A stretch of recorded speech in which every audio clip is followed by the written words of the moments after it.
नमस्कार. शुभ संध्याकाळ. साप्ताहिक जनमंगलच्या या वेब पेजवरून हा कार्यक्रम बघणाऱ्या समस्त रसिक श्रोत्यांचे मनपूर्वक स्वागत. आजच्या कार्यक्रमाला आपण सुरुवात करत आहोत आणि सूत्रसंचलनासाठी मी आमंत्रित करते आहे चित्राजी देशपांडे यांना. तेव्हा चित्राजी, आता आजच्या कार्यक्रमाला आपण सुरुवात करावी. नमस्कार. मी डॉक्टर चित्रा देशपांडे, जनमंगल परिवारातर्फे सर्व प्रेक्षकांचे आजच्या कार्यक्रमात मनापासून स्वागत करते. आज नवरात्रीची चौथी माळ आहे. देवीची प्रार्थना करून कार्यक्रमाला आपण सुरुवात करूया. या देवी सर्व भूतेषु बुद्धिरूपेण संस्थिता, नमस्तस्ते नमस्तस्ते नमस्तस्ते नमो नमः. सर्वांमध्ये बुद्धीच्या रूपाने स्थित असलेल्या देवीला नमस्कार असो, पुन्हा पुन्हा नमस्कार असो. आमच्यातील बुद्धीला सतत उत्तमतेचा ध्यास लागू दे. चांगले वाईट, योग्य अयोग्य यातील फरक आम्हाला चांगल्या प्रकारे समजू दे, अशी आपण देवीकडे प्रार्थना करूया. आजच्या आपल्या कार्यक्रमाची शोभा वाढविण्यासाठी मानसीताई रानडे चिटणीस पुण्यावरून, नमस्कार ताई. नीलाताई बर्वे थेट सिंगापूरवरून आपल्याला जोडल्या गेलेल्या आहेत, नमस्कार ताई. वर्षाताई देशपांडे नागपूरवरून आपल्या सोबत आहेत, नमस्कार ताई. नमस्कार. अमृताताई हमीने पुण्यावरून आहे आपल्या सोबत, नमस्कार ताई. नमस्कार. भैरवीताई देशपांडे गोंदियावरून आपल्या सोबत आहेत, नमस्कार ताई. नमस्कार. वैष्णवीताई बोरगावकर पुसदवरून आपल्या सोबत आहे, नमस्कार ताई. नमस्कार.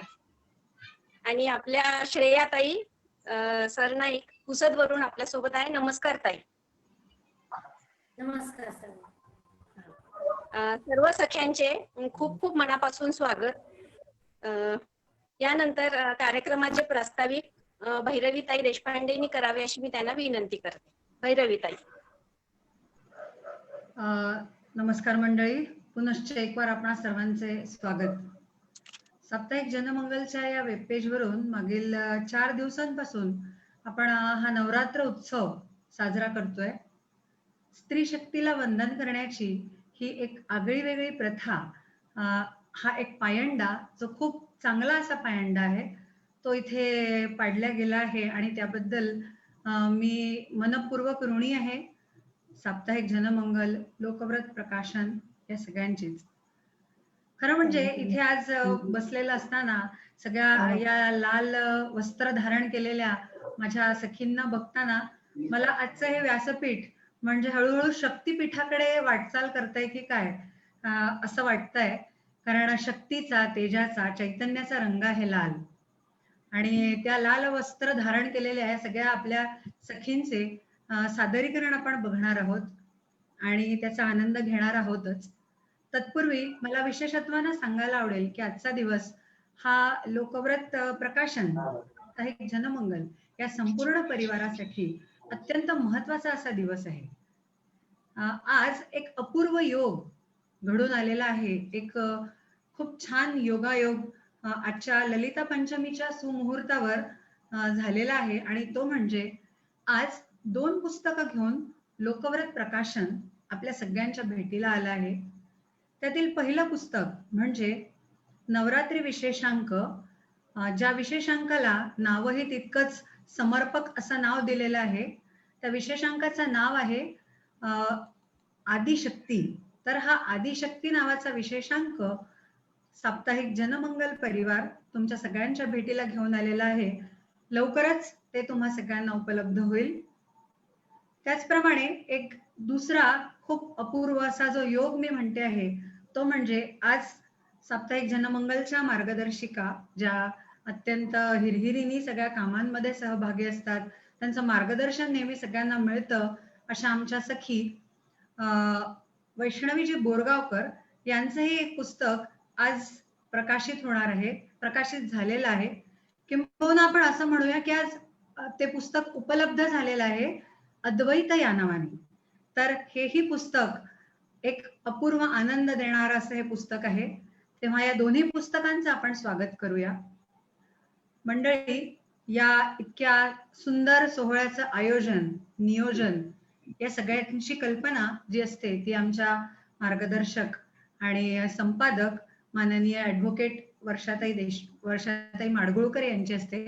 तेव्हा त्यांचेही मी मनपूर्वक आभार मानेन आणि त्यांच्याकडून जे वेळोवेळी प्रोत्साहन मिळतं त्याबद्दल खरंच सदैव त्यांच्या ऋणात राहायला मला आवडेल. यानंतर मी पुढची सूत्र सोपवते परत चित्रा देशपांडे यांच्याकडे. धन्यवाद ताई. यानंतर आपल्या पाहुण्यांची ओळख करून देण्यासाठी मी श्रेयाताईंना विनंती करते की त्यांनी आपल्या सख्यांचा परिचय करून द्यावा. श्रेयाताई. हो हो. सर्वांना नमस्कार. नवरात्रीच्या खूप साऱ्या शुभेच्छा. आज मला आनंद होतोय की आपल्या सोबत या ठिकाणी ज्या सख्या आहेत या शक्तीचा जागर करण्याच्या उद्देशानेच इथे जमलेल्या आहेत. त्यातील सर्वात पहिले आहेत वर्षाजी देशपांडे. वर्षाजी या MA मराठी BEd आहेत आणि ज्युनियर कॉलेजला त्यांनी लेक्चरशिप सुद्धा केली आहे. त्यांच्या दसऱ्याच्या मुहूर्तावरती 2 नाटके 2 एकांकिका हे पुस्तक प्रकाशित होत आहे. आधीच्या त्यांच्या पुस्तकांची नावं म्हणजे काटेरी मुकुट ही कादंबरी, 2 कथासंग्रह अकल्पित आणि बा आणि स्त्रिये प्रकाशित झालेली आहे. त्या नाटक लिहितात. त्यांचे 2 अंकी असलेले 3 नाटकं नागपूर येथे आतापर्यंत मोठ्या थाटामाटामध्ये नाट्य लेखिका महोत्सवामध्ये साजरे झालेले आहेत. ललित, अलक आणि मुलाखत यासाठी त्यांचं लिखाण प्रसिद्ध आहे. त्यानंतर मला आनंद होतोय आपल्यासोबत आहेत आज सिंगापूरवरून नीलाजी बर्वे. सेवानिवृत्त बँक व्यवस्थापक, सध्या सिंगापूर इथे राहतात आणि BSc जर्नलिस्ट असं त्यांचं शिक्षण असून रानफुले हा काव्यसंग्रह प्रकाशित आहे. पद्मश्री प्रसाद सावकार यांच्या शुभ हस्ते या पुस्तकाचं प्रकाशन झालं होतं. दिवाळी अंकामध्ये त्यांच्या अनेक कथा प्रकाशित आहेत.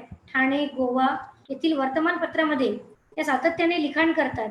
पणजी आकाशवाणीवरून ललित लेख, कथा, नाट्यछटा इत्यादी माहितीपूर्ण लेख सुद्धा त्यांचे प्रसारित होत असतात. गोवा दूरदर्शनवरून कविता सादरीकरण सुद्धा झालेले आहे. त्याचबरोबर ग्रंथालयातर्फे आयोजित अनेक उपक्रमांमध्ये त्यांचा सक्रिय सहभाग असतो. हरियाली या संस्थेची कार्यकर्ती म्हणून सुद्धा त्या पर्यावरणासाठी काम करतात. शुभम करोती संस्थेतर्फे मेडिकल कॅम्प आयोजित करण्यामध्ये त्यांचा सक्रिय सहभाग असतो. साहित्य क्षेत्राशिवाय अनेक छंद सुद्धा त्यांना आहेत. त्याचप्रमाणे विविध खेळांमध्ये सुद्धा त्यांचा अतिशय उत्कृष्ट अशा प्रकारचा सहभाग असतो. मी या ठिकाणी नीलाजी बर्वे यांचं पण स्वागत करते. त्यानंतर आपल्यासोबत आज पहिल्यांदाच आहेत मानसीजी चिटणीस, मानसीजी रानडे चिटणीस, चिंचवड, पुणे या ठिकाणी. मानसीजी या कवयित्री आहेत, लेखिका आहेत. अनेक वृत्तपत्रे आणि मासिके यांच्यासाठी त्या स्तंभलेखन करतात. स्वतःच्या कथा, कविता सादरीकरणाचे कार्यक्रम करतात. सृजन भान व सांज वरखी शकून हे 2 कविता संग्रह त्यांचे प्रसिद्ध आहेत. गदिमा साहित्य पुरस्कार, कवी कालिदास पुरस्कार, साहित्य सृजन पुरस्कार, क्रांतिज्योती पुरस्कार असे नामांकित पुरस्कार त्यांना प्राप्त झालेले आहेत. त्यांचे पण इथे स्वागत.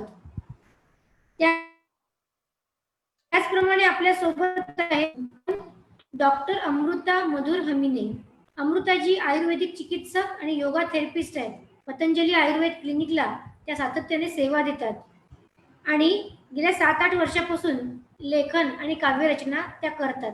त्यांचे सुद्धा मनापासून स्वागत. यानंतर आपल्या सोबत आहेत वैष्णवीजी बोरगावकर मॅडम.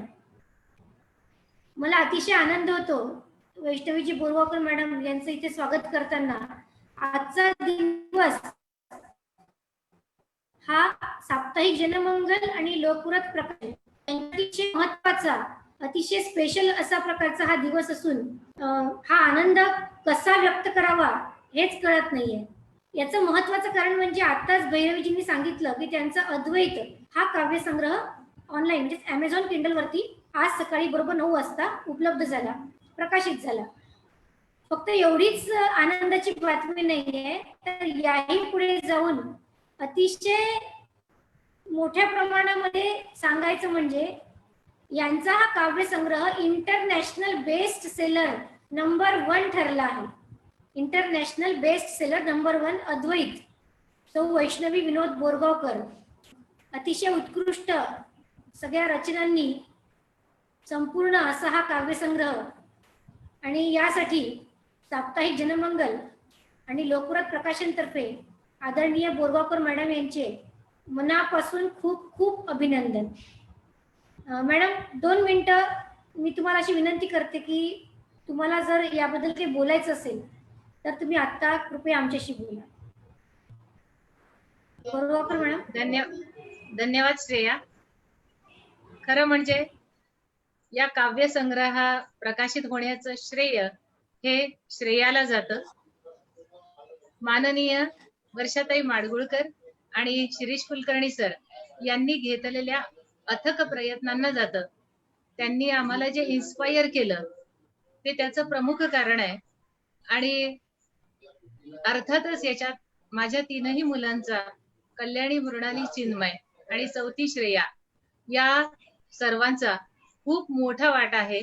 या लोकांनी जर मेहनत घेतली नसती तर हा काव्यसंग्रह प्रकाशितच झाला नसता. आणि तो बेस्ट सेलर ठरण्यामध्ये माझे सर्व शिक्षक सहकारी, गावातील लोक, आप्तस्वकीय आणि रसिक श्रोते आणि जनमंगलची टीम, लोकव्रत लेखक संघाची टीम, या सर्वांचं खूप मोठं योगदान आहे आणि मी त्यांची सदैव ऋणी राहीन. त्यांच्या ऋणातच मला धन्यता वाटते. लोकव्रत लेखक संघाचे, जनमंगल टीमचे, लोकव्रत प्रकाशनचे अतिशय मनापासून आभार. धन्यवाद मॅडम.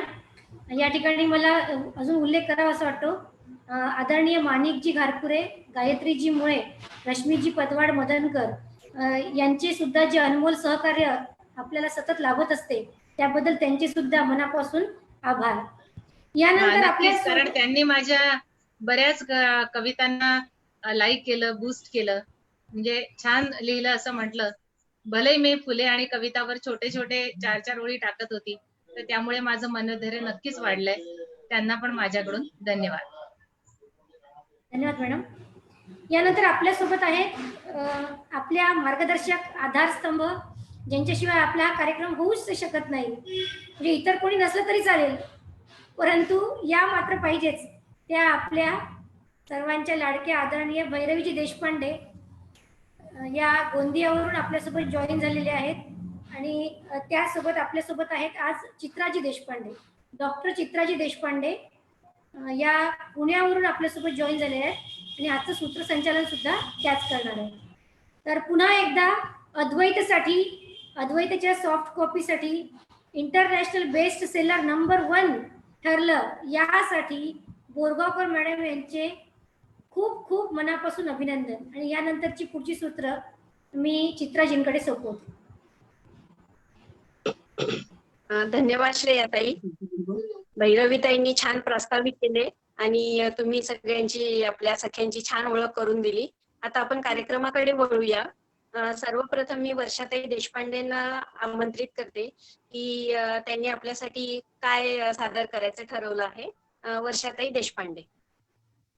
सगळ्या मैत्रिणींना माझा खूप खूप नमस्कार. नवरात्रीचा उत्सव साप्ताहिक जनमंगल आणि लोकव्रत लेखक संघ साजरा करीत आहे. या साजऱ्या होणाऱ्या कार्यक्रमात मला संधी मिळाली म्हणून मी पूर्ण टीमला मनापासून धन्यवाद देते. मी एक कविता म्हणणार आहे आणि ती कविता आहे खोद आणखी थोडेसे. आसावरी काकडे यांची ही कविता आहे. जिद्दीने प्रयत्न कर, सदैव आशावादी राहा, असं कवयित्रीने या कवितेमध्ये आपल्याला संदेश दिला आहे. अर्थात या नवरात्राच्या शुभ पर्वात स्त्रियांनी हा संदेश अंमलात आणायला हवा. फार सुंदर कविता आहे, वाचूया. खोद आणखी थोडेसे, खाली असतच पाणी. खोल आणखी थोडेसे, खाली असतेच पाणी. धीर सोडू नको, सारी खोटी नसतात नाणी. धीर सोडू नको, सारी खोटी नसतात नाणी. घट्ट मिटू नये ओठ, घट्ट मिटू नये ओठ, गाणे असते ग मनी, गाणे असते ग मनी, आर्त जन्माचे असते, आर्त जन्माचे असते, रित्या गळणाऱ्या पाणी, रित्या गळणाऱ्या पाणी.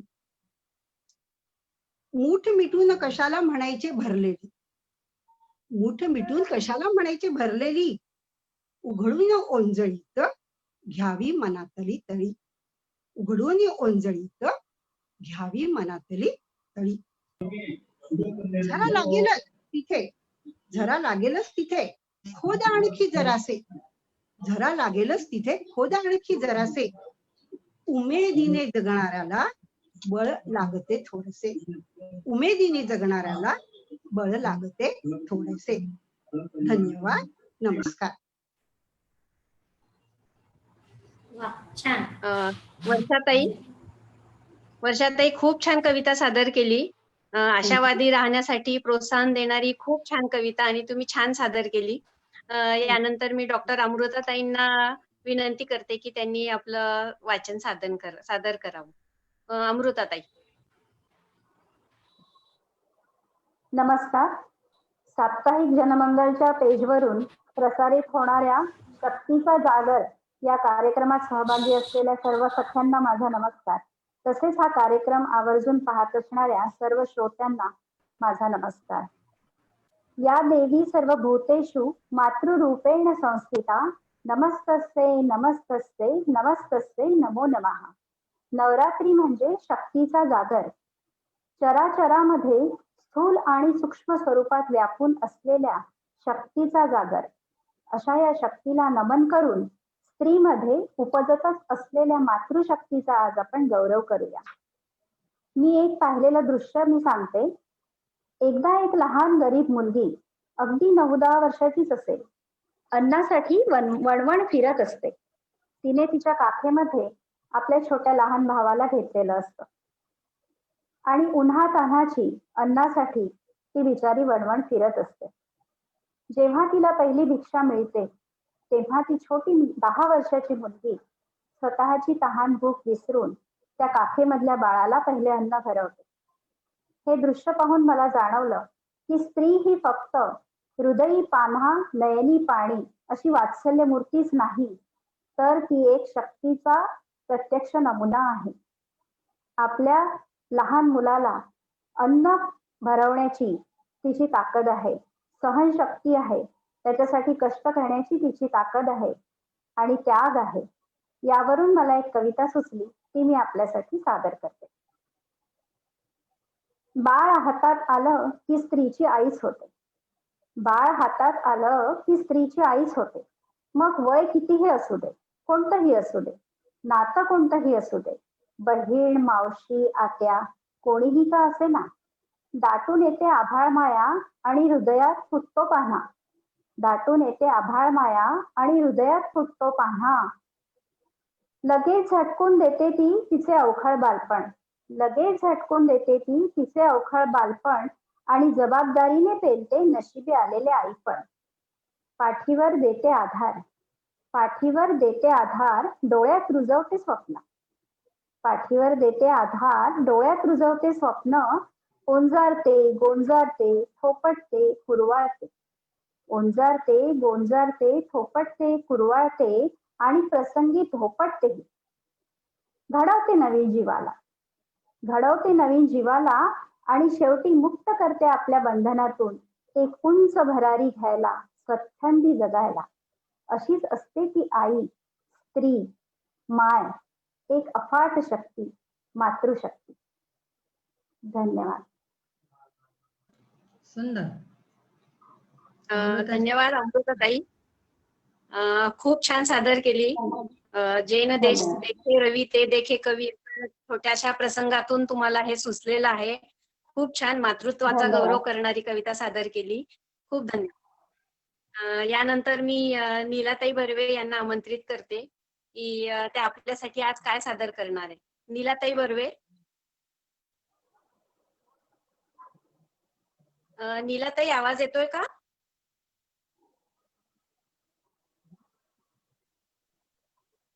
नीलाताई आवाज येतोय? नमस्कार. माझा आवाज येतोय ना? हा येतोय, बोला ताई. रोज नवरात्रीला रोज नवीन नवीन दुर्गा बघतेय मी इकडे आणि छान वाटतंय. तर या नवरात्रीची एक माळ गुंफण्यासाठी मला साप्ताहिक जनमंगलने आणि लोकव्रत प्रकाशनाने जी संधी दिली त्याच्याबद्दल मी कृतज्ञ आहे. आणि आज जे सगळे श्रोते प्रेक्षक जे आहेत त्यांनाही माझा नमस्कार आणि सगळ्यांना नवरात्रीच्या शुभेच्छा. तर याच्यात माझी एक स्वलिखित कथा मी सादर करते. कथेचं नाव आहे कोवळं ऊन. हॅलो हॅलो, मी हो ओळखलं ताई, बोला. हो, नशासाठी केला की 5 तारखेला मधुराला 10 वर्ष पुरी होत आहेत. संस्थेच्या नियमाप्रमाणे 15 दिवसात आम्ही कधीही व्हिजिट करू. माझ्या लक्षात आहे ताई, पण मनच होत नाही. कसं सांगू ताई, गेले 2-3 महिने मी प्रचंड अस्वस्थ आहे, काही सुचत नाही. खूप टेन्शन आलंय हो, साऱ्या आयुष्याचा प्रश्न. ताई अजून थोडी मुदत. नाही, सॉरी. आणि मिसेस साने, तुम्ही एवढे टेन्शन घेऊ नका. तुम्हाला हे पहिल्यांदाच असलं तरी आम्हाला हे नेहमीच आहे. दडपण येणं साहजिक आहे, मी मान्य करते. विविध प्रकारे मुले रिॲक्ट होतात हे खरे, पण थोड्याच दिवसात सारं काही सुरळीत होतं. पुन्हा एकदा नवीन आनंदी जीवन सुरू होतं. माझ्यावर विश्वास ठेवा, येतोच आम्ही 15 दिवसात. ठेवते. बंद झालेल्या मोबाईलकडे सुन्नपणे बघत राहिली अश्विनी. मनात विचारांचं मोहळ उठलं आणि पार 20-22 वर्षापूर्वीपर्यंत गेलं.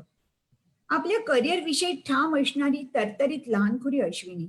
SSC ला 90% मार्क मिळूनही तिला आर्ट्सलाच जायचं होतं. विषयी डोक्यात ठाम होते. तरीही कॉलेज जीवनाची सुरुवात करताना इतर साऱ्या मैत्रिणीप्रमाणे काहीसे दडपण, पुष्कळशी उत्सुकता, नवनवीन मित्रमैत्रिणींची ओळख होतानाचे विलक्षण कौतुक, स्वतःला त्यांच्यात सामावण्याची धडपड, सारं काही तसंच होतं. 12वीला विद्यापीठात दुसरी येऊन तिने स्वतःला सिद्धही केलं. 13वी मध्ये अभ्यासाबरोबर नवीन ऍक्टिव्हिटीज मध्ये भाग घ्यायला सुरुवात केला. तसं 11वी मध्ये तिने एकपात्रीमध्ये भाग घेतला होता, परंतु आता हिरोईनच्या भूमिकेसाठी तिला कल्चरल सेक्रेटरीने विचारलं आणि बऱ्याच चर्चेनंतर तिने तो रोल स्वीकारला आणि इथेच आयुष्याला कलाटणी देणारी घटना घडली. कॉलेजच्या अशा उपक्रमांसाठी प्रॅक्टिस अर्थात कॉलेज सुटल्यावर, त्यामुळे घरी जायला पुष्कळदा उशीर. तिच्याबरोबर सहनायिकेचा रोल करणारी उत्तरा तिला घरातून प्रथम परवानगीच मिळत नव्हती. शेवटी तिच्या दादाने विश्वासने जेव्हा उशीर होईल तेव्हा आणायची जबाबदारी घेतली, तेव्हा तिच्या बाबांनी दिली परवानगी. इंजिनिअरिंग कॉलेजच्या शेवटच्या वर्षात असणारा विश्वास हा या कॉलेजमध्ये उत्तम खेळाडू म्हणून प्रसिद्ध होताच. नाटकाची प्रॅक्टिस संपल्यावर उत्तरा आणि विश्वास तिला घरी सोडून पुढे जात. ब्रेस्ट कॅन्सर या विषयावर तितक्याच प्रगल्भपणे सादर केलेलं नाटक उत्तम झालंच. पहिल्या क्रमांकाने सन्मानलंही गेलं. अश्विनीला अभिनयाचं पहिलं पारितोषिक मिळालं. हे यश साजरे करण्यासाठी विश्वासच्या मॅचेस बघणं, नंतर हे यश साजरं करायला नंतर विश्वासच्या मॅचेस बघायला भेटी वाढू लागल्या. नंतर भेटीला कारणांची गरजच पडू नये इतकी त्यांची मनं जवळ आली. विश्वास इंजिनियर झाला, पण त्याला MBA करायचं होतं. तो अमेरिकेला गेला आणि अश्विनीने तोपर्यंत नाटकात कामे सुरू केली. परत आल्यानंतर दोघांनी आपापल्या घरी सांगितले. दोन्ही घरी हर्षोल्लास झाला. सारं काही परिकथेप्रमाणे वाटत होतं. हातातील फिरकीचा मांजा हळूहळू उलगडत जावा आणि तसतसा पतंग हळूहळू वर आकाशात ऐटीत विहरू लागावा, तसंच दोघांना वाटत होतं. 2 घरांनी जोडली गेली. वर्ष पूर्ण होत असतानाच विश्वासला बंगलोरला उत्तम ऑफर आली आणि ती स्वीकारायचं ठरवलं. पहिल्या नोकरीत आई बाबांजवळ राहता येणार होते, पण मुलाची प्रगती होते म्हणून त्यांनी एकुलत्या एक मुलाला परवानगी दिली आनंदाने. विश्वासच्या बाबांनी आईला समजावलं, अगं कित्येकांची मुलं परदेशी कायम जातात, हा तर फक्त बंगलोरला जाणार. मनात आलं की आपण केव्हाही जाऊ शकतो. विश्वासची नोकरी सुरू झाल्यावर अश्विनीने स्वतःच्या करिअरकडे लक्ष देण्यास सुरुवात केली आणि एका मोठ्या कंपनीमध्ये एक्झिक्युटिव्हच्या पदावर ऑफिसर म्हणून रुजू झाली. नवं शहर, नवीन आव्हानं आणि मग राजा राणीचा संसार. दिवस कसे फुलासारखे उडत होते, आनंदात, मजेत, एकमेकांची काळजी घेत. करिअर मधली आव्हानं पेलत असतानाच बाळाच्या आगमनाची चाहूल लागली. दोन्ही घरी आनंदकडे. विश्वासची आई आणि अश्विनीची आई एक एकदा येऊन मोठ्या साठवणीचे पदार्थ आणि मोलाचे सल्ले देऊन गेल्या. चौथा महिना सरला आणि अचानक काय झाले कळले नाही. अश्विनीच्या पोटात एकदम जोरदार कळा येऊन अचानक गर्भपात झाला. अश्विनीची तब्येत खूपच ढासळली. आई आणि विश्वासचे आई बाबा सारे जण आले. विश्वासलाही सावरायचे होते त्यांना. 3-4 महिने आई आणि सासूबाई आलटून पालटून राहिल्या. अश्विनी मनाने खचली होती. आतापर्यंतच्या आयुष्यात कधीही अपयश अडचण आलीच नाही. दोघींनी घेतलेल्या काळजीने तब्येत सुधारली, पण मनावरच्या जखमांचं काय? याला थोडासा काळ जायलाच हवा. रुटीन सुरू झालं, पण सुखाला गालबोट लागलंच होतं. 1.5 वर्षांनी पुन्हा दोघांनी बाळाचा विचार केला आणि दुर्दैव पुन्हा एकदा 5व्या महिन्यामध्ये गर्भपात झाला. विविध चाचण्या, औषधे, सर्व पॅथींचे उपचार झाल्यावर गर्भाशय अतिशय नाजूक असल्यामुळे हे सारे होत असावे या निष्कर्षापर्यंत डॉक्टर आल्यावर पुन्हा मुलाचा विचार करणे कठीण पडू लागले. उन्मळून पडून गेली अश्विनी. तशी पहिल्यापासून ती नाजूक तब्येतीची होती, पण विशेष काही होत नव्हतं असं तिला. 2 वेळा झालेल्या गर्भपातानंतर मात्र आणि तरतरेच्या उपचारामुळे तिची तब्येत अधिकच नाजूक झाली. त्यात नातलग स्त्रिया, मैत्रिणींच्या काकू, अनेक आजूबाजूचे लोक आई देवाचं करण्याबद्दल सांगू लागले. आतापर्यंत कसलेही उपास न केलेली अश्विनी तेही करू लागली आणि बाळ होणं आणि बाळ न होणं हे फार मोठं टेन्शन येऊन हा एक मोठा इश्यूच झाला. खरं तर विश्वास तिला जीवापाड सांभाळत होता, धीर धरायला सांगत होता. पण दुसऱ्यांदाही गर्भपात झाल्यावर आपणच गुन्हेगार आहोत हे विनाकारण तिने मनावर घेऊन तसंच तिचं वर्तन सुरू झालं होतं. सासूबाईंनी येऊन तिची समजूत घातली आणि तिला अधिकच अपराधी वाटू लागलं. ऑफिसमध्ये चक्कर येऊन पडल्यानंतर मात्र विश्वासने या गोष्टी अतिशय गंभीरपणे घेतल्या आणि प्रथम रजा घेऊन तिला 15 दिवस नैनितालला घेऊन गेला. नैनितालची हवा, निसर्ग, कोसानीचा सूर्योदय, सूर्यास्त, लेकवरील संध्याकाळ आणि सततचा विश्वासचा सहवास यामुळे अश्विनी रिलॅक्स झाली. नशिबात आलेल्या गोष्टींवर विचार करण्या इतपत सावरली गेली. विश्वासला दुसरे लग्न कर इतके म्हणण्या इतपत ती स्वतःच्या विचारातून कुटुंबाच्या विचारापर्यंत आली. विश्वासने तिचे म्हणणे एका फटक्यात उडवून लावले ही गोष्ट वेगळी. हे बघ, वंशाचा दिवा बिवा हे राजे रजवाड्यांसाठी, त्यातून आई बाबांसाठी दादाने केलेलं आहे. त्याला आहे छान मुलगा. अरे पण तुला बाबा व्हावंसं वाटत होतं ना. पहिल्या वेळी मी ती तुला बातमी सांगितली तेव्हा किती एक्साइट झाला होतास तू. 4 महिने. बस अश्विनी, अगं आपण दोघही खुश झालो होतो आणि पुढे जे काय घडले ते आपले प्राक्तन. पुन्हा स्वप्नातही दुसऱ्या लग्नाचं बोलू नकोस, विषय काढू नकोस. मी तुझ्याशिवाय राहूच शकणार नाही. आणि या प्रॉब्लेमवर इतर अनेक उपचार आहेत. सायन्स किती पुढे गेलेलं आहे. 15 दिवसांच्या हवापालटाने अश्विनी खूपच सावरली आणि दोघांनी मिळून इतर ऑप्शन्सचा विचार करायला सुरुवात केली. खूप चर्चेनंतर टेस्ट ट्यूब बेबी, सरोगेटेड मदर इत्यादी सारे ऑप्शन बाद करून अनाथ आश्रमातून मूल दत्तक घ्यायचे ठरवले. आई बाबांना समजावताना टेस्ट ट्यूब बेबी हे डॉक्टरांच्या मध्ये फार तर 50% शक्यता आहे अश्विनीच्या बाबतीत, आणि सरोगेटेड मदर हे पुष्कळदा वगैरे कॉम्प्लिकेशन्स होतात. ती पण मानसिकरित्या गुंतते, यामुळे तेही ऑप्शन नको यावर. आणि नात्यात यावर आईने एवढंच सांगितलं की नात्यातल्या कुठल्या तरी मुलगा दत्तक घे ना. पण त्याला नकार देत विश्वासने ठामपणे सांगितलं की जे कोण बाळ असेल ते आमचंच असेल, आमचं फक्त दोघांचं. आई बाबांना त्यांची इच्छा रास्त वाटली आणि त्यांनी मान्यता दिली. आता बाळ दत्तक घेण्यासाठी मित्राने शिफारस केलेल्या पुण्याजवळच्या एका अनाथ आश्रमामध्ये 2 जण आले. शाश्वती या नावानेच त्यांनी जिंकून घेतले.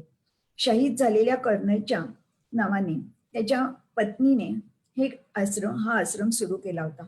हॉस्पिटलमधील डॉक्टर दिवसातून एकदा येत. लहान बाळांसाठी 2 आया होत्या.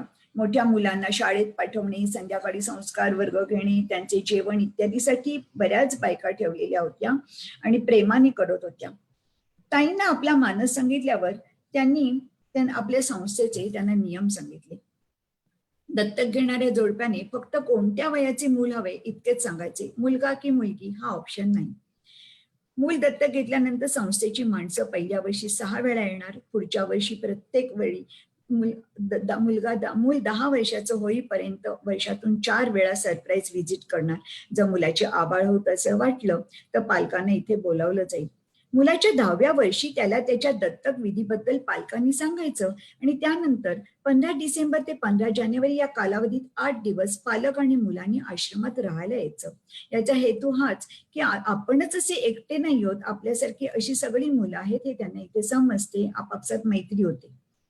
अश्विनी आणि विश्वासला शाश्वती आश्रम फार आवडला. त्यांची काम करण्याची पद्धत, मुलांना मिळालेला आश्रय आणि त्यांना घर मिळवून देण्यासाठी आणि दिल्यानंतरही त्यांच्या प्रगतीवरची नजर, सारं त्यांनी पाहिलं आणि त्यांचे सारे नियम मान्य करून आपल्याला नवजात बालक हवं असं सांगितलं. ताईंनी त्यांची भावना समजावून घेतल्या आणि एक दिवस आश्रमात असे बाळ कोणीतरी ठेवून गेल्याचे सांगितले. छोटासा घरगुती समारंभ होऊन अश्विनी आणि विश्वासने बाळ आपलेसे केले आणि नामकरण केले मधुरा. त्यांचं विश्वच मधुरामय झालं, मधुर झालं. तिला सांभाळण्यासाठी जरी बाई ठेवलेली असली तरी ऑफिस सुटलं की थेट घरी येणं आणि मधुराभोवती फिरणं हेच दोघांचं जग झालं. अगदी तिच्या उपड्या पडण्यापासून तिच्या पहिल्या टाकेपर्यंत सारंच कौतुकामय. बाबा तिला घोडा होण्यापासून गाडीत फिरवायचे, बागेत तलावावर न्यायचे, विकेंड तिच्यासाठीच. मधले सारे टेन्शनचे दिवस पार विसरून गेले दोघं जण आणि आता आजोबा आजींची ही कौतुकाची नाद त्यांच्या फेऱ्या वाढू लागल्या. दिवस परत फुलपाखरासारखे उडू लागले. मधुराने पहिल्यांदा उच्चारलेल्या बाबा शब्दाने दोघं हरखून गेले. म्हणता म्हणता मधुरा केजी मध्ये गेली. शाळेच्या पहिल्याच दिवशी आई म्हणून फोडलेला टाहो अश्विनी सारा वेळ शाळेच्या बाहेर बसून राहिली. शाळेत रमलेल्या मधुराचा पसारा, तिची वेशभूषा, स्पर्धा, खेळ, बागेत जाणे यात सारे रमून गेले. तिचे बालहट्ट पुरवण्यामध्ये दोघांना धन्यता वाटू लागली. 6व्या वर्षी तिला पोहण्याच्या क्लासला घातलं. शाळेत ऍथलेटिक्स मध्ये तिची निवड झाली. आश्रमाच्या नियमानुसार वर्षाकाठी तिच्या प्रगती पाहण्यासाठी ताई किंवा त्यांचे सहकारी येऊन जात.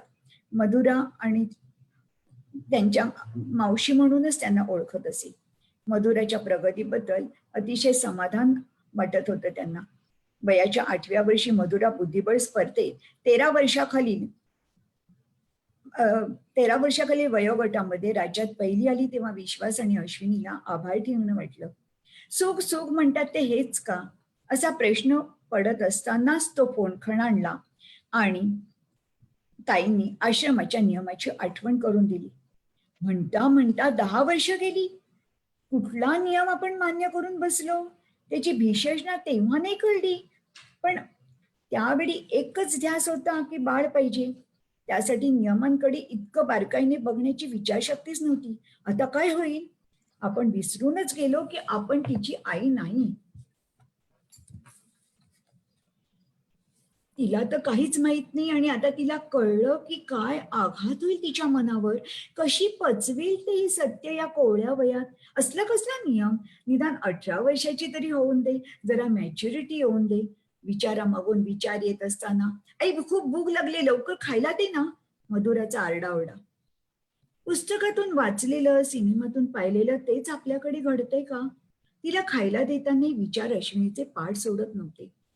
खरं काय ते कळल्यावर ती कशी वागेल? विश्वास घरी आल्यावर त्याला हे सर्व सांगताना अश्विनीला रडूच कोसळलं. तिला शांत करताना तोही त्याच विचारचक्रात गुरफटला. रात्रभर दोघेही झोपू शकले नाहीत. विचार आणि फक्त विचार. सकाळी मधुरा नेहमीप्रमाणे शाळेत गेली. दोघेही उदास मनाने ऑफिसला गेले. संध्याकाळी दोघांनी एवढं मात्र ठरवलं की तिचा वाढदिवस नेहमीसारखा साजरा होऊ दे. दोन्ही आजी आजोबा येतात दरवर्षी आणि त्यांचाही आधार होईल. रात्री सांगूया. ठरल्याप्रमाणे वाढदिवसाला आजी आजोबा आले तेव्हा संस्थेचा नियम त्यांना सांगितला. असला कसला हा नियम? काही गरज नाही सांगायची पोरीला, धसकेल एकदम. आजी कडाडल्या. अगं त्यांचं बरोबर आहे. या वयात जर त्यांना बाहेरून कळलं तर त्यांच्या मनावर जबरदस्त आघात होतो, आजोबा म्हणाले. मधुराचा वाढदिवस दरवर्षीप्रमाणे झोकात साजरा झाला. सारे मित्र मैत्रिणी, आई बाबा, दोन्ही आजोबा आजी, शेजारचे काका काकू, सारे काही. सारे पाहुणे गेल्यावर बाबांनी एक सीडी लावली टीव्हीवर. मधुरासह सारे पाहू लागले. शाश्वती आश्रमाची माहिती देणारी सीडी. अगदी बाळ आश्रमात आल्यापासून त्याची देखभाल, शाळा, कधी दत्तक, सारं काही. किती बिचारी नाही बाळ, कसे आई बाबा सोडतात, दुष्ट कुठले. मधुरा बोलली. अगं आई बाबा कधी दुष्ट नसतात, काहीतरी मजबुरी असते, कधी आत्यंतिक गरिबी, तर कधी दोघं मरतात आणि नातेवाईकांना नाही सांभाळता येत कधी कधी त्यांना. हो, आपण हे नक्की ग, बाळाला सोडणारे आई बाबा कधीच वाईट नसतात. तसं करताना मनामनांचं ओझं असतं त्यांच्या मनावर, बाबा म्हणाले. मग नंतर का नाही त्यांना कधी परत? संस्थेचे नियम असतात ग. दत्तक दिल्यानंतर बाळाला नाही का त्रास होणार, हे आई बाबा की ते आई बाबा. पण दत्तक दिलं नसेल तर? चला चर्चा पुरे, झोपा आता, आजी म्हणाल्या. अगं आई पण विश्वास नाही, माहितीये ती आमची जबाबदारी. आता मधुरा दोन्ही आजींबरोबर आज झोपणार बरं का, आजीने डिक्लेअर केलं. दोन्ही आजींच्या मध्ये पौडलेल्या मधुराने गप्पा सुरू केल्या आणि आजीने तिला गोष्ट सांगण्यास सुरुवात केली. गोष्टीचा शेवट नेहमीसारखा सुखद होता. मधुरा खुश झाली. आजी किती छान आहेस ग तू, किती छान छान गोष्टी येतात तुला. मधुरा, मी खरंच आवडते का ग तुला?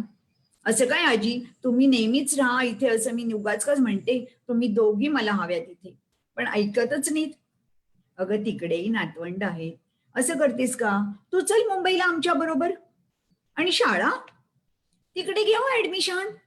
ना रे बाबा, मी आई बाबूंना सोडून कुठे कधी नाही राहणार. खरंच? म्हणजे काय?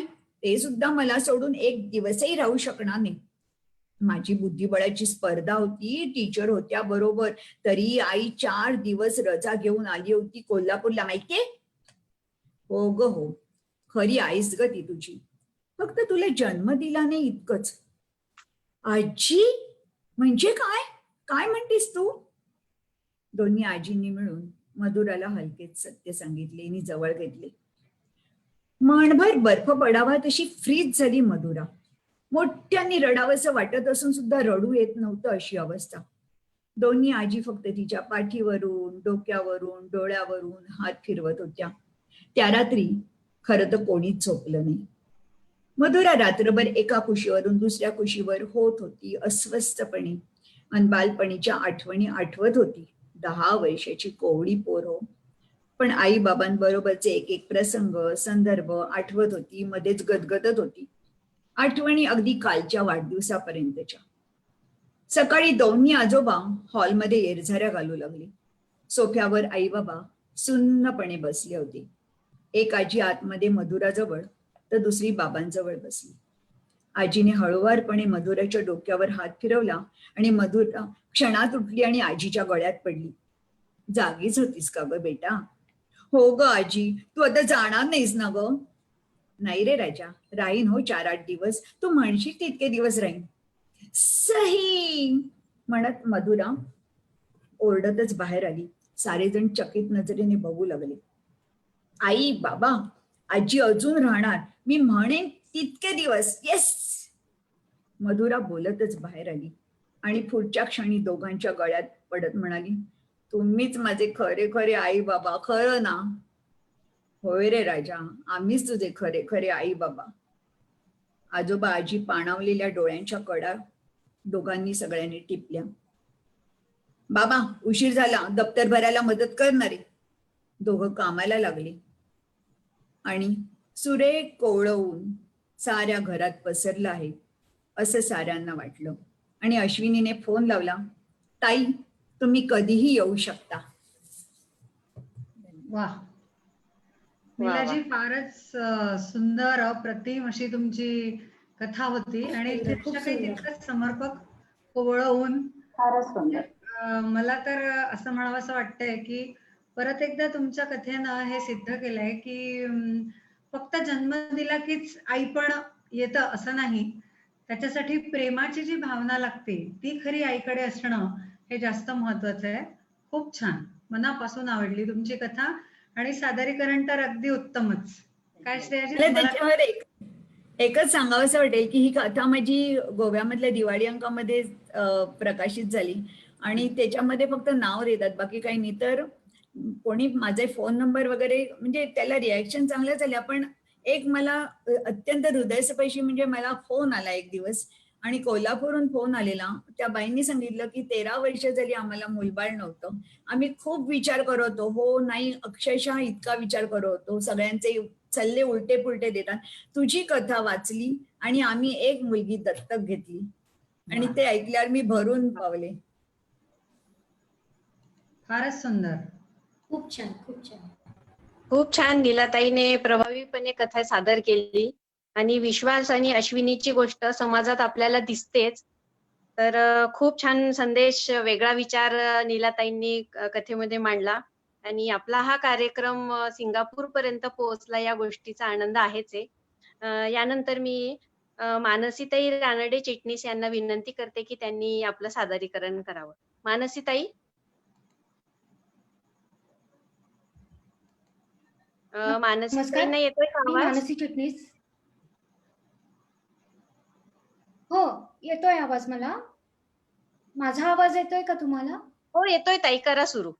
हॅलो, हा येतोय ताई, करा सुरू. नमस्कार. मी मानसी चिटणीस. सध्या सुरू असलेल्या शारदीय नवरात्रोत्सवाचे तुम्हा सर्वांना हार्दिक हार्दिक शुभेच्छा. माहेरपणासाठी आलेल्या सासूरवाशिनीचे भावविश्व इंदिरा संत यांनी त्यांच्या एका कवितेमध्ये साकारले आहे. कवितेचे शीर्षक आहे आली माहेरपणाला. ही कविता शेला या त्यांच्या काव्यसंग्रहातली आहे. तर मी सर्वप्रथम ही कविता तुमच्यासमोर सादर करतेय. कवितेचं शीर्षक आहे आली माहेरपणाला.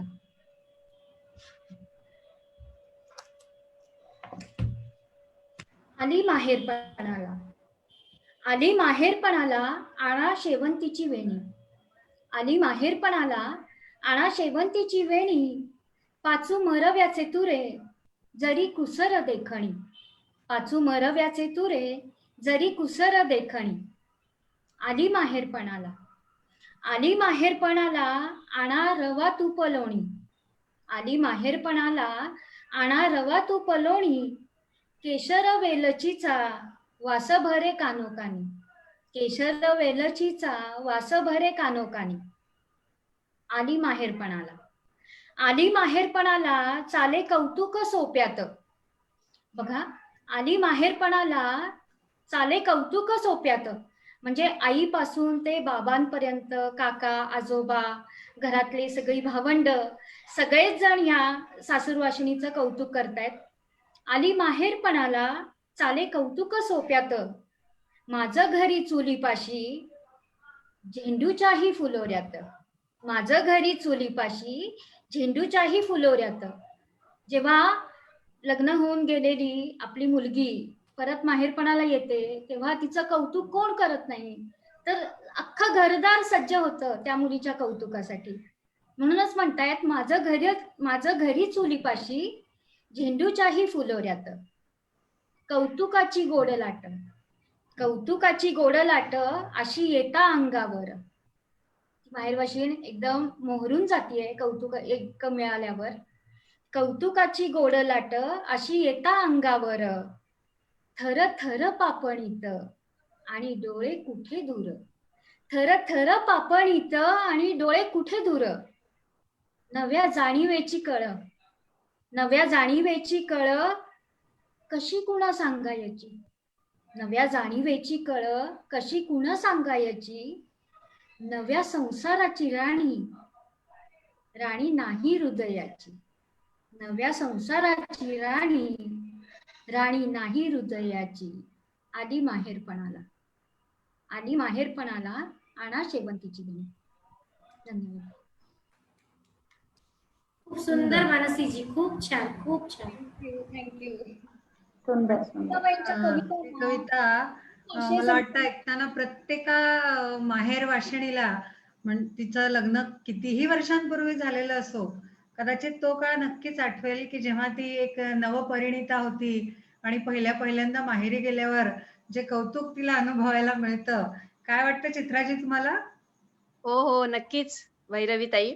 आणि मानसीताईंनी खूप छान कविता सादर केली. आणि सध्या कोरोनाच्या काळामुळे खूप आपल्या सगळ्या सख्यांना माहेरी जायला मिळालेलं नाहीये यावर्षी. तर कोरोना संपल्यावर लवकरच नुसती जाऊया आपण. साधार नाही, मानसीताईंनी आज पहिल्यांदाच आल्यात त्या आपल्या नवरात्र उत्सवामध्ये, परंतु षटकार मारला आहे असं मला वाटत आहे. खूप हो. सुंदर हो, सादरीकरण, हो. खूप छान, नक्कीच, नक्कीच. आणि हा सर्वांचं आपला छान झालं. हो, आणि हा आपला कार्यक्रम खूप रंगतो आहे. तर आपण आता कार्यक्रमाच्या उत्तरार्धाकडे जाऊया. आता स्वरचित रचनांचा आस्वाद घेऊया आपण. मी सर्वात आधी वर्षाताईंना आमंत्रित करते, की वर्षाताई आपण काय सादर करणार आहात? वर्षाताईंना येतोय आवाज? हो हो, येतोय आवाज. हां. मी माझं एक स्वलिखित नाटक आहे, म्हणजे एकांकिका दुर्गे दुर्गट भारी. ह्या नाटकाचा मी शेवट वाचणार आहे. माझी ही स्वलिखित एकांकिका दुर्गे दुर्गट भारी यातील प्रवेश मी नाट्यवाचन करणार आहे. मुख्य म्हणजे हे नाटक नवरात्रीच्या पहिल्या दिवशी सुरू झाले आणि नवमीच्या दिवशी त्याची सांगता झाली. आणि आता हे आपलं नवरात्र सुरू आहे, नावे त्याचं दुर्गे दुर्गट भारी आहे, तर थोडी आपण दुर्गे दुर्गट भारी याची पार्श्वभूमी ऐकूया. गावात भल्ला नावाचा एक गुंड बायका आणि मुलींना त्रस्त करीत असतो. गावात त्याने उधम माजवला असतो. मुलींना छेडणे, अपहरण करणे, बलात्कार करणे हे त्याची कामं. मात्र राजकारणी लोकांचा तो महत्वाचा प्यादा असतो. त्यामुळे पोलीस त्याला काहीच करू शकत नाही. जेलमधून तो लागली सुटून येतो. शिवाय मातब्बर गुंडाचाही त्याला पाठिंबा आहे. गावातील प्रख्यात महिला दुर्गाताई तेजस्वी घरंदाज यांच्या सुंदर सुनेची म्हणजेच मोहिनीची हात छेड काढतो. ऐन नवरात्राच्या पहिल्याच दिवशी स्वाभिमानी कडक स्वभावाच्या दुर्गाताई चौकात निघतात आणि आपल्या भजनी मंडळाच्या बायकांच्या साह्याने ऐन नवमीला त्या भल्लाचा खात्मा करतात. हाच प्रसंग मी आपल्या समोर आज सादर करणार आहे. अंधुक प्रकाश, पहाटे 5:30ची वेळ. दुर्गाताई, सून मोहिनी, भजनी मंडळाच्या बायका भल्लाच्या घरासमोर येतात. भल्ला समोरच आहे आणि सुखदेव नावाचा एक माणूस त्याला जास्तीत जास्त दारू पाजित आहे. तो भयंकर नशेत असताना सुखदेव त्याच्या खिशातली बंदूक आणि चाकू काढून घेतो. त्याच वेळी प्रवेश होतो मोहिनीचा. दारूच्या नशेत भल्ला, कोण कोण भाई तू? हा, सुंदरी, तुला भेटलेली? नाही नाही, अप्सरा आहे तू? हो हो, मी अप्सराच आहे, समुद्र मंथनातून निघालेली. या भल्लाले आजपर्यंत कधी घाम फुटला नाही. आज काय गती केली या अप्सरेनं माझी. तो तिच्या जवळ जातो. ती तत्परतेने आपल्या हातातील तिकटाची पुडी उघडून त्याच्या डोळ्यात फेकते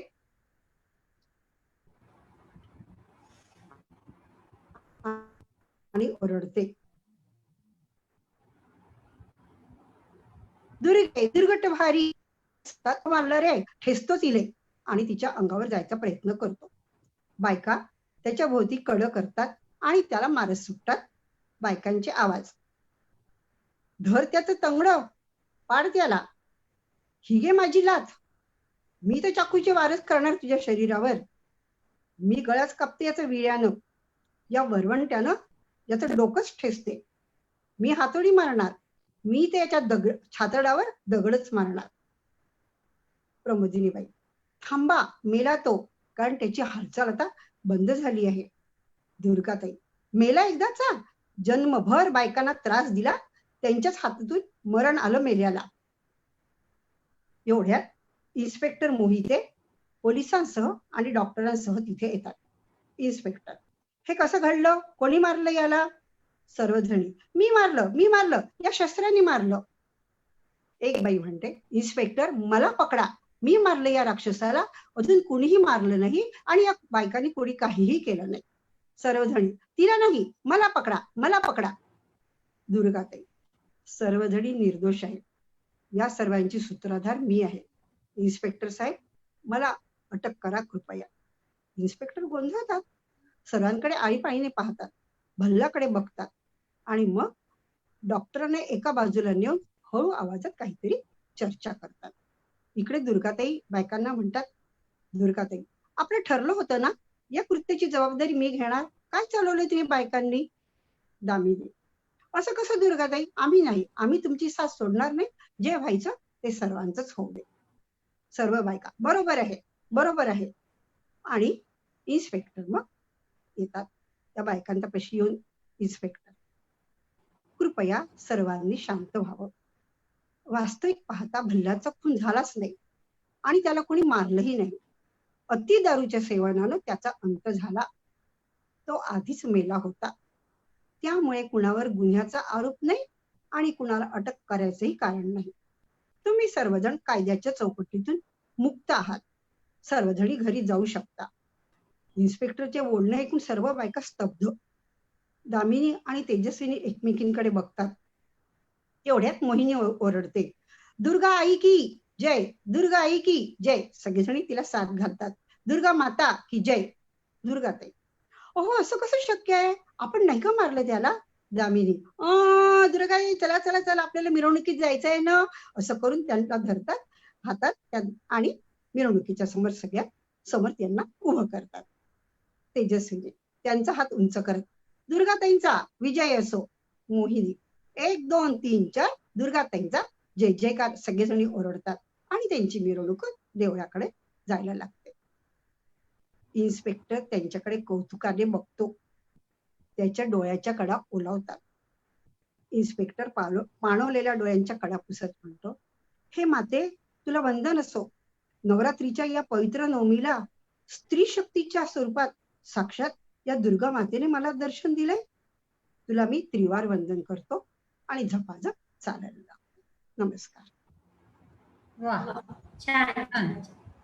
तुम्हाला म्हणजे एक सांगायला मला आनंद वाटेल शेअर करायला की माझं हे पुस्तक दसऱ्याच्या दिवशी निघणार आहे, प्रकाशित होते. मला एक कॉपी त्यांनी पाठवली आहे आणि मी हे जे नाटक वाचलं त्या लेखन संहितेचं मला मराठी नाट्य परिषद नागपूरचं 2य पुरस्कार आणि पद्मगंधा प्रतिष्ठानचा 1म पुरस्कार मिळाला आहे. अरे वा. मला आवडलं तुमच्याशी शेअर करायला हे. अभिनंदन अभिनंदन. थँक्यू. छान, म्हणजे उत्सुकता निर्माण करणारं असं तुमचं वाचन झालं. आम्ही निश्चितपणे बघू आणि आम्हालाही तुमचं पुस्तक वाचायला नक्कीच आवडेल.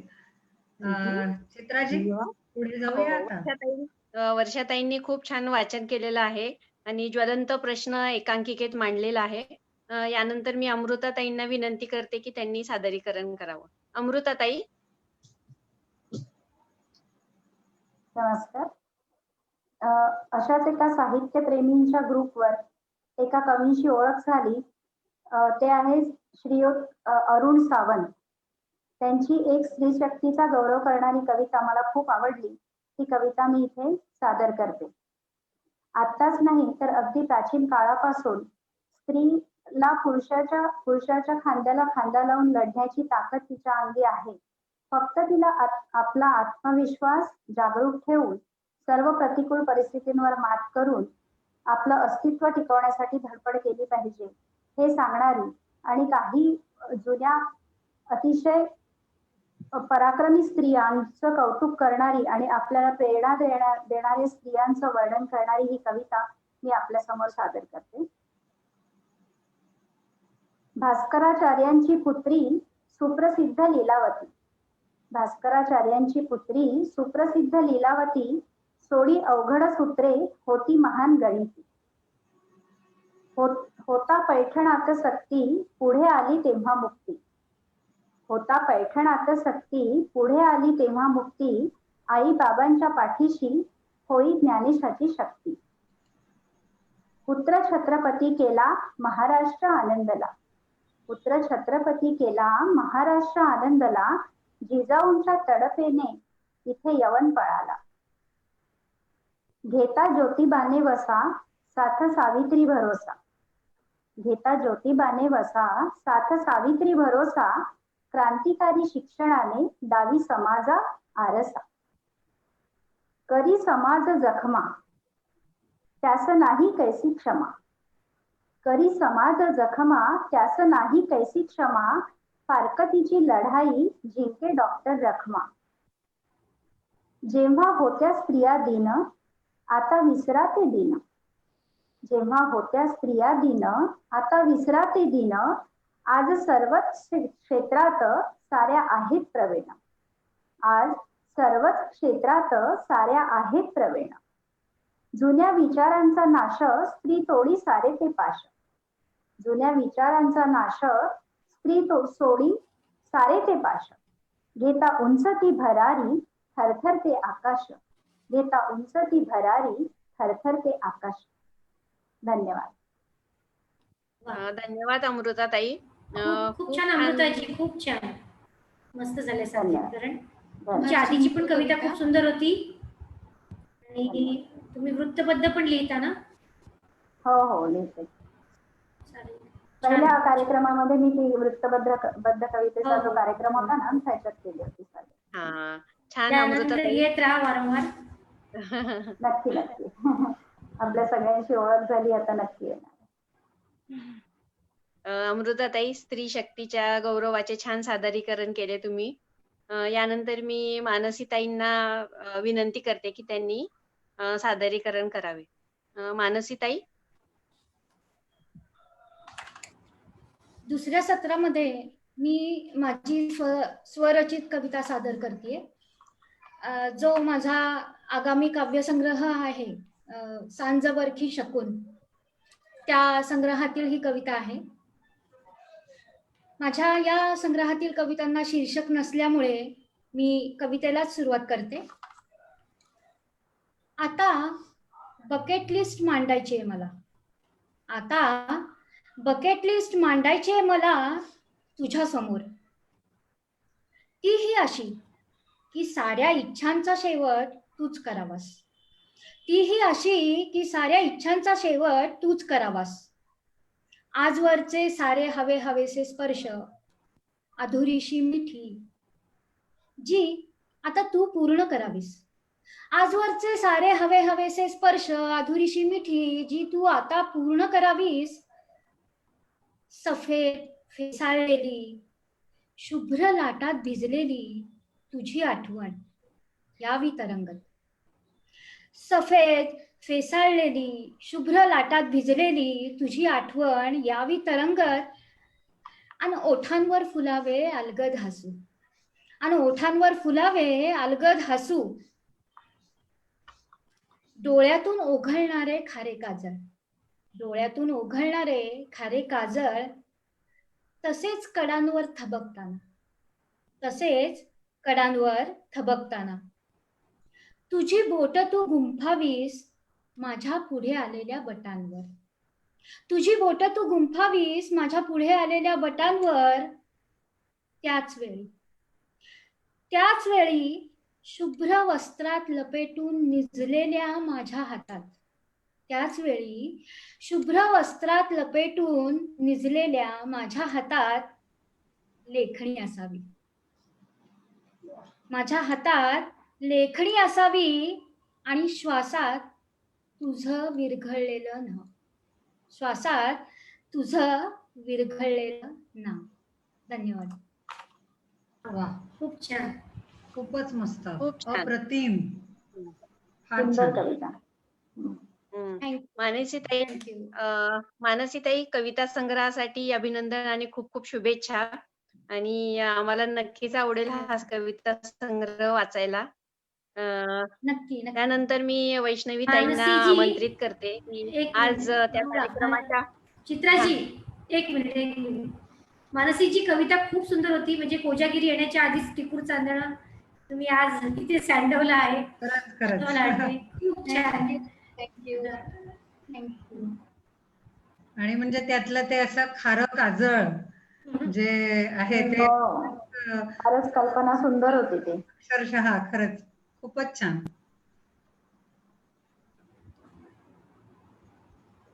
यानंतर मी आजच्या उत्सव मूर्तीला आमंत्रित करते वैष्णवी ताईंना. वैष्णवी ताई, आज आम्हाला काय ऐकवणार आहात? एक छोटीशी कविता ऐकवते जी या काव्य संग्रहामध्ये आहे. तिचं शीर्षक आहे सौभाग्य. आपण जनरली सासू सून या विषयाबद्दल बोलतो, मैत्रीण सखी यांच्यावर कविता असतात. पण या कवितेमध्ये एका सासऱ्याला आपल्या येणाऱ्या सुनेबद्दल काय वाटतं, त्याला किती आनंद होतो ते व्यक्त करण्याचा प्रयत्न केला आहे. कवितेचं शीर्षक आहे सौभाग्य. पडसाद सौभाग्याचे आज घरी निनादले, हितगुज भावनांचे शब्दात मी मांडले.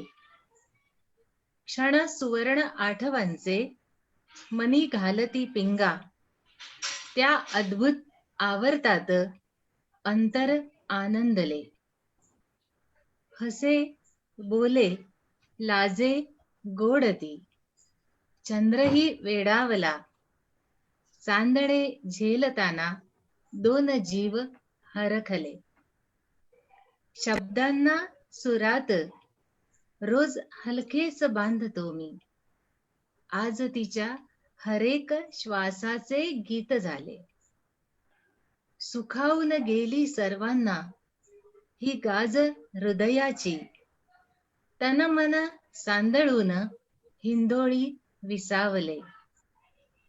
ऋणझुणती पैंजण लक्ष्मी येतसे घरा, नवी पहाट आशा नाद ब्रह्म सुखावले, नाद ब्रह्म सुखावले. धन्यवाद. मस्त वैष्णवीजी. खूप छान वैष्णवी ताई. भावनेने खरंच सुंदर कविता. जर का एखाद्या घरात अशा भावनेने येणाऱ्या सुनेचं स्वागत होत असेल तर तिला किती भाग्यशाली म्हणायला हवं नाही का? खूप खरं. छान होती कविता. हो हो. एक, खूपच वेगळी कल्पना आहे. एक हा बोला ताई. गझल गायक आहेत आदरणीय श्री रवी नासेरी. तर त्यांच्याच सुनेच्या लग्नाच्या निमित्ताने म्हणजे सून घरात आली त्यावेळेला लिहिलेली ही कविता आहे. आणि म्हणून त्याच्यामध्ये ती ओळ आहे की शब्दांना सुरात रोज हलकेच बांधतो मी. धन्यवाद. वा वा वा वा, क्या बात आहे. खूप छान. आणि या दृष्टिकोनातून विचार एक सशक्त कवयित्रीच करू शकते. खूप खूप अभिनंदन. आणि आज तुमचं बेस्ट सेलर पुस्तक झाल्याबद्दल आमच्या सगळ्या सख्यांतर्फे मनपूर्वक अभिनंदन. आणि यानंतर मी श्रेयाताईंना विनंती करते की पुढचा कार्यक्रम त्यांनी हातात घ्यावा. श्रेयाताई. भैरवीजी, हा बोला. तुमची पण एखादी कविता होऊन जाऊ द्या. माझं असं म्हणणं होतं की आधी आपण चित्राजींना आमंत्रित करूया. बरं चालेल चालेल. तुम्ही काहीतरी ऐकवा ना चांगलं असं छान. चालेल चित्राजी तुम्ही घ्या, मग आम्ही दोघी शेवट आहोत. चालेल चालेल. धन्यवाद ताई. तसं कवितेचा प्रांत काही माझा नाहीये, तरी पण एक शांता शेळकेंची खांब नावाची कविता मी सादर करण्याचा प्रयत्न करते. सांभाळून घ्या. बाईच्या ओठाआड दडलेले असते रडणे, वर वर हसणे आणि आतल्या आत कुडणे. आल्या गेल्यांचा सत्कार बाई स्वतः करते, घरभर वारे होऊन ती सतत फिरते. नवरा मुले सासू सासरे तिलाच साथ देतात, रात्रंदिवस तिचे कष्ट विना मोबदला घेतात.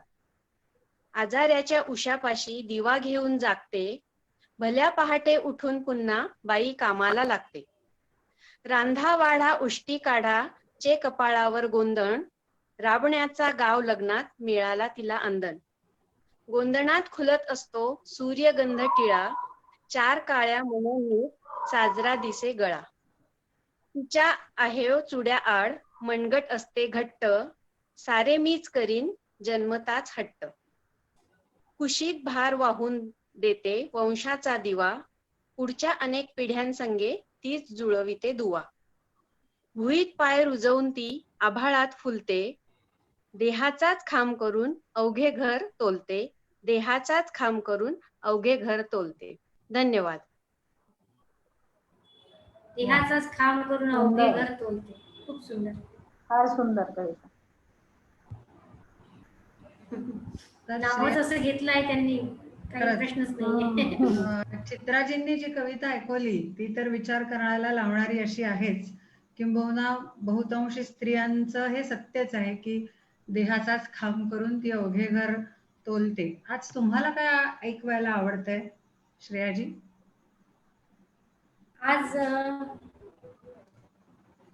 ती नावाची कविता मी या ठिकाणी सादर करणार आहे. कवितेचं शीर्षक आहे ती. तुमची आहे की कुठल्या तिला इतर? माझी स्वतःचीच आहे. अच्छा. कवितांची वही या वा. काव्यसंग्रहातील कविता आहे अरे वा. आणि कोणती प्रस्तावना मी करतच नाही, कविताच चालेल. मला पुरेशी आहे. तिला बाहेरून फार लेबल्स लावलेली असतात. कोणाची बॉस, कोणाची सहकारी, कोणाची ऑफिसर, तर कोणी तिच्या कार्यकौशल्यावर बेहद्द खुश होऊन तिला मादामही म्हणतात. मग ती वळते घराकडे, अंगणात गाडी लावते, चावी काढते, परत जाऊन लोखंडी जाड गेट घट्ट बंद करते. नाहीतरी बुद्धी व भावना हे दोन मुख्य परवाने वापरण्याचे तिच्या अखत्यारीतली कार्यक्षेत्रे त्या सीमेवरच तर संपून गेलेली असतात. अंगावरचा लेबलचा डगला उतरवून तो बाहेरच खुंटीवर टांगते. खरं सांगू का, त्यावेळी ना तो तिच्याशिवाय फार केविलवाणा दिसतो. सर्व बाहेरच्या वाटा उंबरठ्यावर एकदाच्या विसर्जित करते आणि मगच तिला आत शिरण्याचे प्रवेशपत्र मिळते.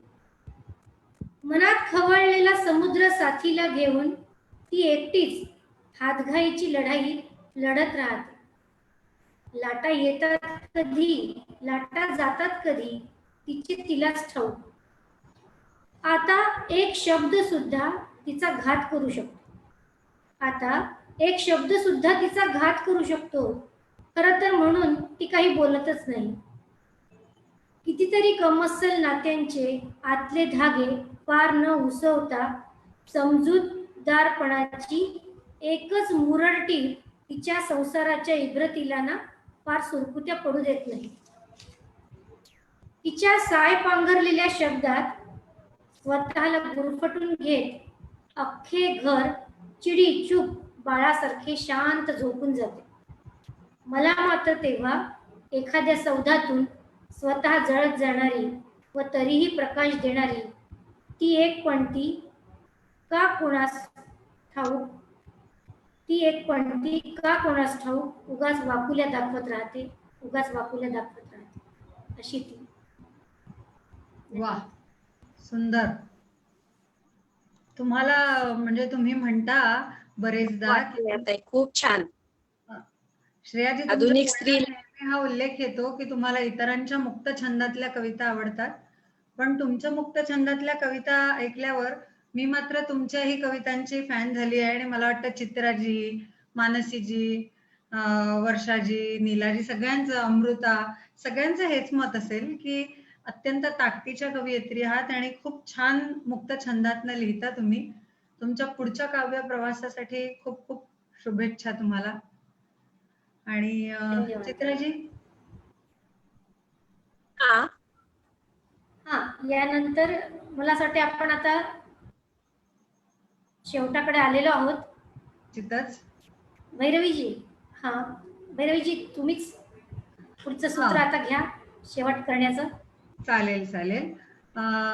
खरं म्हणजे मी पण एक कविता आता काढली आहे ऐकवायला. आधी असा विचार होता की आज पण तुमच्या कवितेतल्या काही ओळींनी मला जरा उद्युक्त केलं आणि मी माझी एक कविता ऐकवते. मैत्रिणींनो, हा स्त्री शक्तीचा जागर आपण इथे साजरा करतोय आणि हे जरी खरं असलं तरी आपल्या संस्कृतीत शिव आणि शक्ती या दोन्ही तत्वांना सारखं प्राधान्य दिलेलं आहे, बरोबरीचं स्थान दिलेलं आहे. तर मी जी आता एक कविता इथनं ऐकवणार आहे ती खरं म्हणजे आयुष्यात आलेल्या आपल्या मागे खंबीरपणे उभे असणारे जे पुरुष असतात आपल्या घरातले, मग ते आपले वडील असू देत, भाऊ असू देत, पती असू देत, मुलगा असू देत, त्या सगळ्यांना, अशा व्यक्तींना ही कविता समर्पित आहे. आणि या कवितेचं शीर्षक आहे सुखाचं दार. तर स्त्री म्हणून जेव्हा मी बघते वळून मागे, स्त्री म्हणून जेव्हा मी बघते वळून मागे, जुळू लागतात हळूहळू आठवणींचे ते धागे. आठवू लागतात त्या बालिकावधू, आठवू लागतात त्या बालिकावधू, त्या कोंडून मारल्याच्या कथा. भिजवून जातात मनाला बालविधवांच्या अनंत व्यथा.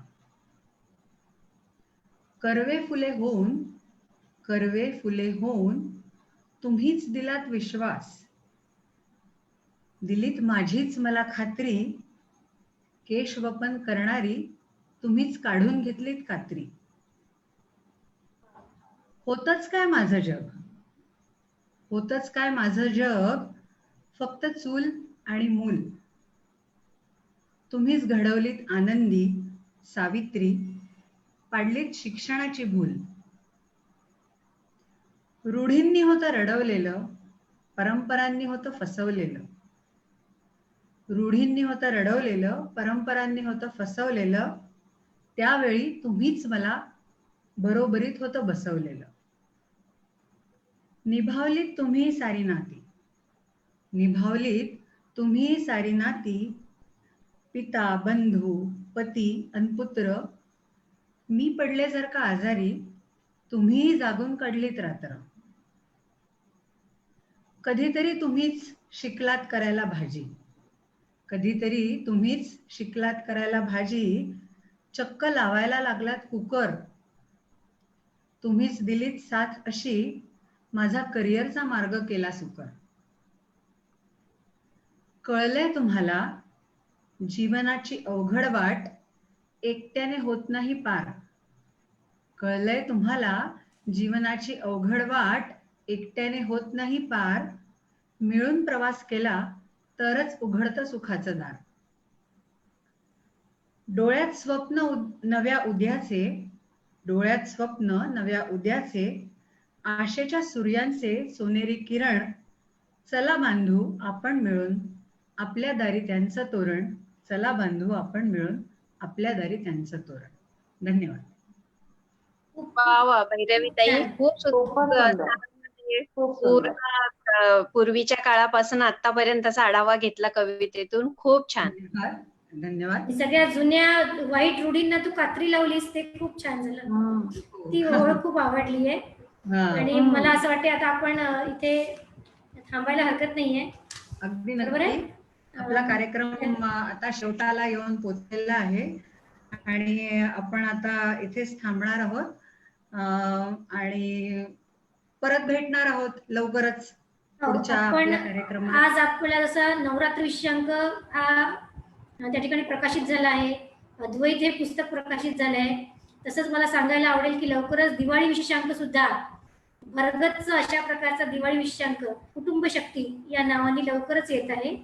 त्यानंतर आपला इंग्लिश दिवाळी अंक सुद्धा लवकरच येणार आहे. तर याचं सुद्धा नक्की स्वागत होईल या सगळ्या आपल्या प्रकाशित पुस्तकांचं. आणि मला या ठिकाणी आनंद वाटतो सांगायला की कोजागिरी पौर्णिमेनिमित्त सुद्धा अतिशय भरगच्च अशा प्रकारचा कवितांचा कार्यक्रम या ठिकाणी आपण लवकरच पाहू शकता, त्याचा आनंद घेऊ शकता. आणि हे सगळे कार्यक्रम किंवा हे जे उपक्रम आहेत आपल्या आदरणीय संपादक ॲडव्होकेट वर्षाताई माडगुळकर यांच्या मार्गदर्शनाखाली चालू आहे. तर मी या ठिकाणी इथे आज उपस्थित असलेल्या सर्वांचेच म्हणजे वर्षाजी देशपांडे, अमृताजी हमीने, नीलाजी बर्वे, मानसीजी रानडे चिटणीस, वैष्णवीजी बोरगावकर मॅडम आणि आपल्या सूत्रसंचालक चित्राजी देशपांडे या सर्वांचे मनापासून आभार मानते. वैष्णवीजी बोरगावकर मॅडम यांचे पुन्हा एकदा मनापासून अभिनंदन करते आणि आपल्या अर्थातच होस्ट भैरवजी देशपांडे यांचे सुद्धा आभार. इथेच थांबूया. धन्यवाद. नमस्कार. शुभरात्री सगळ्यांना. नमस्कार. शुभरात्री सगळ्यांना. शुभरात्री. शुभरात्री. शुभरात्री.